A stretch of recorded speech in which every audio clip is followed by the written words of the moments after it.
নমস্কার দর্শক, আমি রুজিনা রয়েছি আপনাদের সঙ্গে। আপনারা জানেন যে সন্দেশখালিতে রক্তার্ত দেখা যাচ্ছে কেন্দ্রীয় সংস্থার অফিসাররা। কেন বলুন তো রক্তার্ত হতে হবে আমাদের বাংলায়? আমাদের বাংলার সন্দেশখালিটা কি কোনো বিচ্ছিন্ন বাংলার অংশ?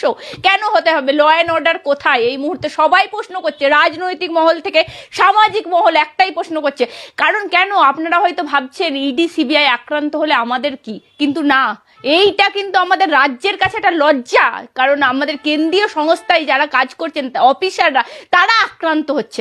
আমার সঙ্গে রয়েছেন আইনজীবী ফিরদৌস সাহেব, কথা বলবো সরাসরি। বলছি, এই শাহজাহানদেরকে সম্রাট, সন্দেশখালীর সম্রাট বানালো কে? সরাসরি উত্তর মমতা খালা।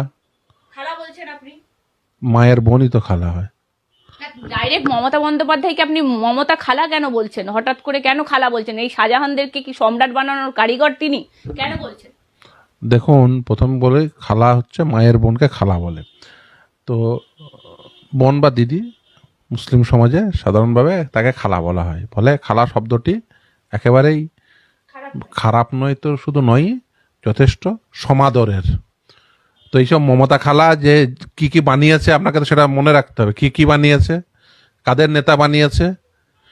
ঢিল ছোড়া ববি, জগ ছোড়া আরাবল, বোম ছোড়া শওকত, এদের নেতা বানিয়েছেন মমতা খালা। তো মমতা খালা তো এই মুকুটহীন সম্রাট শাহজাহানদের এইসব ব্যবস্থা দিতে তৈরি করে দিয়েছেন।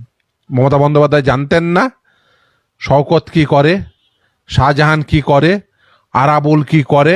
তাদের নেতা বানিয়েছেন। আসলে এরা চাইছেন এই ধরনের লোক তারা যাতে উঠে আসে এবং দুষ্কর্ম করে এবং সেই দুষ্কর্মের বেনিফিশিয়ারি হতে পারেন তিনি, সেই জন্য তাদের নেতা বানায়।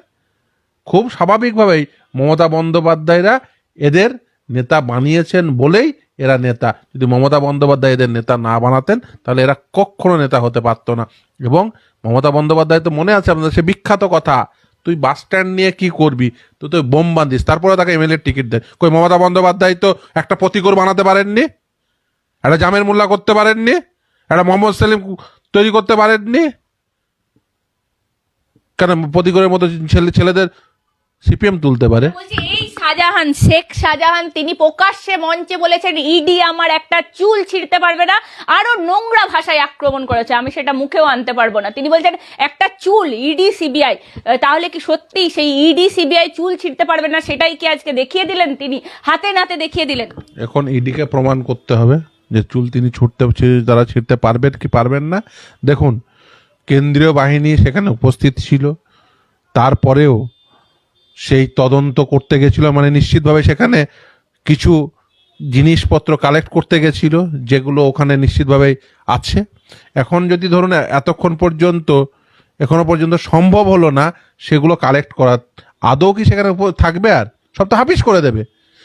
ইডির উচিত ইমিডিয়েট আরও বেশি কেন্দ্রীয় বাহিনী নিয়ে গিয়ে ইমিডিয়েট ওই অঞ্চলে সার্চ করা, ইনভেস্টিগেশন কন্টিনিউ করা এবং এই দুষ্কর্মের সঙ্গে যতজন যুক্ত তাদের প্রত্যেককে শাস্তির ব্যবস্থা করা।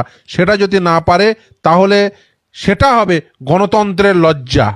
বলছি, রাজ্যের মন্ত্রী শশী পাজা তিনি বলছেন যে রীতিমতো ইডি সিবিআই যদি জানিয়ে যেত রাজ্য পুলিশকে, তাহলে আর এই সিচুয়েশন দেখতে হতো না। মানে জানিয়ে গেলে আপনার মনে হয় তদন্ত করার কোনো প্রয়োজন হতো? আচ্ছা, পুলিশকে জানালে পুলিশ তো সবার প্রথম খবর দিত ওই শাহজাহানকে। ও তো খবর পেয়ে যেত, রাজ্যের পুলিশকে খবর দেবে আর শাহজাহান খবর পাবেন, এটা হতে পারে? ও সে তদন্ত করা না করা সমান। ও বেকার তেল পুড়িয়ে কেন কলকাতা থেকে অত দূরে যাবে? ও তো গিয়ে আর কিছু পাবে? যদি রাজ্যের পুলিশকে খবর দেয় সে তো সঙ্গে সঙ্গে গিয়ে শাহজাহানকে খবর দেবে। ফলে সেই তদন্তের কোনো মানে থাকে না, ফলে তেল পুড়িয়ে ওখানে পর্যন্ত যাওয়ারও কোনো মানে হয় না। একটা জিনিস দেখছি, রাজ্যের মন্ত্রীও বলছেন, শাসক দলের মুখপাত্র কুণাল ঘোষও বলছেন নাকি ইডি প্রভোগ করেছে। কিভাবে প্রভোগ করা যায় বলুন তো? আমি বলছি, ইডি যদি প্রভোগ করে থাকে তাহলে সংবাদ মাধ্যমকে যেভাবে মারধর করা হলো, তাদের মোবাইল ছিনিয়ে নেওয়া হলো এবিপি আনন্দের সাংবাদিক, তাহলে তারা কি প্রভোগ করতে গেছিল সাধারণ মানুষকে? তারা কি করতে গেছিল? তাহলে তাদের সাথে এই আচরণ হলো কেন? আপনারা বলুন তো, আপনারা জবাব দিন। দেখুন, প্রথমেই বলি যে সাংবাদিকদের উপরে, সংবাদকর্মীদের উপর যেভাবে আক্রমণ হয়েছে আমি এর নিন্দা করছি। এবং শুধু তাই নয়, এটা একেবারে এই রাজ্যের law and order situation, law and অর্ডারের যে নগ্ন রূপ, সেটাকে আজকে সকলের সামনে তুলে ধরেছে। এবং মমতা বন্দ্যোপাধ্যায় কিভাবে অসফল। আচ্ছা, সাংবাদিক যদি মার খায়, কে দায়ী? কেন সেখানে পুলিশ থাকবে না? ল অ্যান্ড অর্ডার সিচুয়েশন তো এটাই চোখে আঙ্গুল দিয়ে দেখিয়ে দেয় যে এই রাজ্যে আইন শৃঙ্খলা বলে কোনো বস্তু নেই।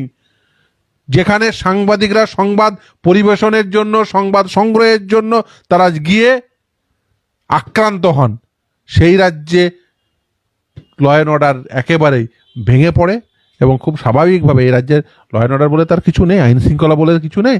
মমতা বন্দ্যোপাধ্যায় নিজে এই জিনিসটা চেয়েছিলেন, সেই জন্যই তো তিনি সেই থানাতে গিয়ে দুষ্কৃতী ছাড়িয়ে নিয়ে এসে বলেন আমি গুন্ডা কন্ট্রোল করি। মমতা বন্দ্যোপাধ্যায়ের গুন্ডারা এখন আনকন্ট্রোলড হয়ে গেছেন। আরাবুল, শওকত, শাহজাহান এদের নেতা বানাবেন, তো স্বাভাবিকভাবে এই সমস্তই দেখবেন। না, আমি বলছি এদের জন্য তো গোটা সংখ্যালঘু সম্প্রদায় টার্গেট হয়ে যাচ্ছে। কারণ কেন বলে দেওয়া হচ্ছে সংখ্যালঘু সম্প্রদায় এইসব করেছে? কারণ এই কটা নাম, আপনি যে কটা নাম বললেন, সেগুলো তো আমাদের কাছেও লজ্জা। আপনি আমি দুজনে যে কথা বলছি, দেখুন, প্রথমেই বলি, সংখ্যালঘু সম্প্রদায় মানে তো আর ওই আরাবুল, শওকত আর শাহজাহান নয়। সংখ্যালঘু মানে মোহাম্মদ সেলিমও, সংখ্যালঘু মানে প্রতীকরও, ঠিক আছে? সংখ্যালঘু মানে নজরুল ইসলামও, ফলে আপনি মিরাতুন্নাহারও। ফলে আপনি শুধুমাত্র সংখ্যালঘু মানে আপনি শুধু ওই আরাবুল আর শাহজাহান আর ওই ববি আর দেখবেন কেন? স্যান্ডো গেঞ্জি গায়ে টাকা নেওয়া ববি, আর জগছোড়া আরাবুল, বোমছোড়া শওকত, এরা শুধুমাত্র সংখ্যালঘু মুখ আপনাদের। কেন আপনি নওশাদকে দেখতে পান না? ভদ্র সভ্য ছেলে, ভদ্র সভ্য ছেলেদের নেতা বানাবে না, কারণ তৃণমূল কংগ্রেস চায় না। তৃণমূল কংগ্রেস চায় না নওশাদদের মতো কেউ নেতা হোক, তৃণমূল কংগ্রেস চায় না প্রতিকুদ্দের মতো কেউ নেতা হোক, তৃণমূল কংগ্রেস চায় না মোহাম্মদ সেলিম হোক, তৃণমূল কংগ্রেস চায় আরাবুল হোক, তৃণমূল কংগ্রেস চায় শওকত হোক, তৃণমূল কংগ্রেস চায় শাহজাহান হোক। তাই তৃণমূল কংগ্রেসে শাহজাহান, আরাবুল, শওকত রয়েছে। সেই জন্য সংখ্যালঘু সম্প্রদায়ের আমি সমস্ত মানুষকে আহ্বান করছি, লোকসভা ভোটের আগে যারা আরাবুল, শাহজাহান, শওকতদের নেতা বানায় তাদের দূরে সরিয়ে ফেলুন। তার কারণ এই তৃণমূল কংগ্রেস বিজেপির এজেন্ডাকে সফল করার জন্য এরা এই শাহজাহানদের ব্যবহার করছে। আর এই যে ধরুন তদন্ত করতে গিয়ে এখনো পর্যন্ত কেন আবার সেখানে অধিকতর কেন্দ্রীয় বাহিনী নিয়ে গিয়ে সেখানে সমস্ত কিছু সার্চ করা হচ্ছে না? কেন তদন্ত আগিয়ে নিয়ে যাওয়া হচ্ছে না? এ তো লোকসভা ভোটের আগে এই যে এজেন্ডা তৈরি, যে দেখো শাহজাহানরা আছে, এই দেখো মমতা খালার রাজত্বে শাহজাহানের সাম্রাজ্য তৈরি হয়েছে, তাই এই সাম্রাজ্যহীন করে দাও। তাই হিন্দুরা বিজেপিকে ভোট দাও, মুসলমানরা তৃণমূলকে ভোট দেবে, হিন্দু মুসলমান ভোট হয়ে যাবে এবং ওদের যে এজেন্ডা সেই এজেন্ডা সফল হবে। আমি সংখ্যালঘু সম্প্রদায় সহ এই রাজ্যের ধর্মনিরপেক্ষ মানুষকে আমি আহ্বান করছি, এই দুটো দলকেই ভারতবর্ষের ধর্মনিরপেক্ষতার স্পিরিটকে বজায় রাখার জন্য বর্জন করুন। বলছি সিবিআই এর কাছে আইনজীবীকে নাকি আজকে মাননীয় বিচারপতি অভিজিৎ গঙ্গোপাধ্যায় প্রশ্ন করেছিলেন যে তোমরা কি করছো, কেন্দ্রীয় বাহিনীর জওয়ানদের হাতে কি বন্দুক থাকে না, তিনি আজকে কোট আন কোট গুলি চালাতে পারো না, এরকম মন্তব্য করেছেন। দেখুন, প্রথমেই বলি, শাসক দলের মুখপাত্ররা ওনাকে নিয়ে উল্টোপাল্টা মন্তব্য করেছেন। প্রথমেই বলি, দেখুন কে কি মন্তব্য করলো তাতে কি, জেল কাটা আসামি কোনো মন্তব্য করলো, কে চুরি করে কোনো চোর কি মন্তব্য করলো তাতে কিছু যায় আসে নাকি? কি বলেছে কোট আন কোট বিচারপতি? দেখুন তিনি কি বলেছেন আমি সেই নিয়ে একটি মন্তব্য করছি না, কিন্তু এটা তো সত্য কথা যে কেন্দ্রীয় বাহিনীর উপস্থিতিতে এটা ঘটলো। ফলে কেন্দ্রীয় বাহিনীর তাদের সম্পর্কে প্রশ্ন তোলাটাই স্বাভাবিক, এবং কেন্দ্রীয় বাহিনী যে সেই পরিস্থিতি সামাল দিতে পারেনি সেটাও পরিষ্কার হয়ে গেছে। ফলে সেই যাই বলে থাকুন না কেন, খুব স্বাভাবিকভাবে সঙ্গতভাবে শুধু বিচারপতি কেন সব মানুষই বলছে যে কেন্দ্রীয় বাহিনীর উপস্থিতিতে কেন এটা ঘটবে, কেন তদন্ত সম্পন্ন করা যাবে না, কেন সেখানে যদি ইনক্রিমিনেটিং ডকুমেন্টস থেকে থাকে তাহলে সেটা সংগ্রহ করবে না। এতক্ষণ তো সেটা হাওয়া হয়ে গেছে, অধিকতর বাহিনী নিয়ে গিয়ে সেখানে যাওয়া হচ্ছে। আমি সে কথাই তো বলছি বারবার। তিনিও বলেছেন যে আরো ফোর্স ফাটিয়ে সন্দেশখালীতে আরো যে কোনো যুক্তিশীল মানুষ, যে কোনো মানে জ্ঞান সম্পন্ন মানুষ, যে কোনো সেন্সিটিভ মানুষ একথাই তো বলবেন, সেটাই তো স্বাভাবিক দুষ্কৃতীদের বাড়িতে তদন্ত করতে গিয়ে যদি যারা তদন্তকারী অফিসার তারা যদি মার খান, সে দুষ্কৃতীদের বাড়িতে অধিকতর ফোর্স নিয়ে গিয়ে তদন্ত করতে হবে, এটাই স্বাভাবিক। আমি বলছি সেজন্য শাসক দলের মুখপাত্র কোহিনুর মজুমদার তিনি বলছেন দিন দিন নগ্নতা প্রকাশ পাচ্ছে, জাজগুলো গুলি চালাতে বলছে, ক্ষমতার নেশায় বুঁদ হয়ে যাচ্ছে, রাস্তায় পাগল ভবঘুরের ল্যাংটা হয়ে হাঁটে, এর চেয়েও অধম জাজকে বলা হচ্ছে। নাম লিখেছে কোন জাজকে বলেছে? তো জাজগুলো গুলি চালাতে বলছে বিচারপতি। দেখুন, প্রথমেই বলি যে ওই তো নাম লেখার তো ক্ষমতা নেই। ল্যাংটা হয়ে ঘুরে বেড়াচ্ছে। কে কোন জাজ? আমি তো কোনো জাজকে রাস্তায় ন্যাংটায় করে দিই। ক্ষমতার নেশায় বুঁদ হয়ে গেছে। ও কোন জাজকে ন্যাংটায় ঘুরে বেড়াতে দেখেছে আমি জানি না। হাঁটে হাঁটে কোন হাটে? কোন হাটে কোন জাজ ন্যাংটাকে ঘুরে বেড়েছে? কে লিখেছে? তৃণমূলের যেই লিখুক না কেন, কোন জাজকে দেখেছে আমি জানি না। আমি তো অন্তত পক্ষে কোনো জাজকে ন্যাংটাকে ঘুরে বেড়াতে দেখিনি। যাই হোক না কেন, তৃণমূল কংগ্রেস ওই একটু ওগুলোই বেশি দেখে আর কি। নিজেদের নগ্নতা তো মানুষের কাছে প্রকাশ হয়েছে, ফলে সব কিছুই নগ্ন মনে হয়।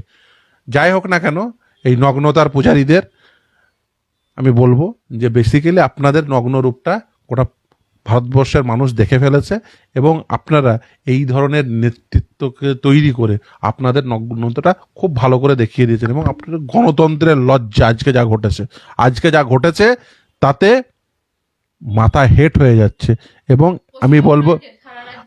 আমি বলবো ইমিডিয়েট এই সমস্ত দুষ্কৃতীদের বিরুদ্ধে উপযুক্ত ব্যবস্থা নেওয়া হোক, এবং সেটা যদি না হয় তাহলে জানতে হবে আসলে লোকসভা ভোটের আগে স্ক্রিপ্ট তৈরি করা হচ্ছে, সেই স্ক্রিপ্টের অংশ হয়ে যাচ্ছে এর একটা অংশ। আমি কোনোভাবেই চাইবো না যে আপনারা স্ক্রিপ্টের অংশ হন। যদি সত্যি সত্যি তদন্তের প্রয়োজনে শাহজাহানের বাড়িতে যান, এবং তদন্ত করা উচিত বলে আমি দৃঢ়ভাবে বিশ্বাস করি, ইমিডিয়েট ঘাট চেপে ধরে অ্যারেস্ট করবেন।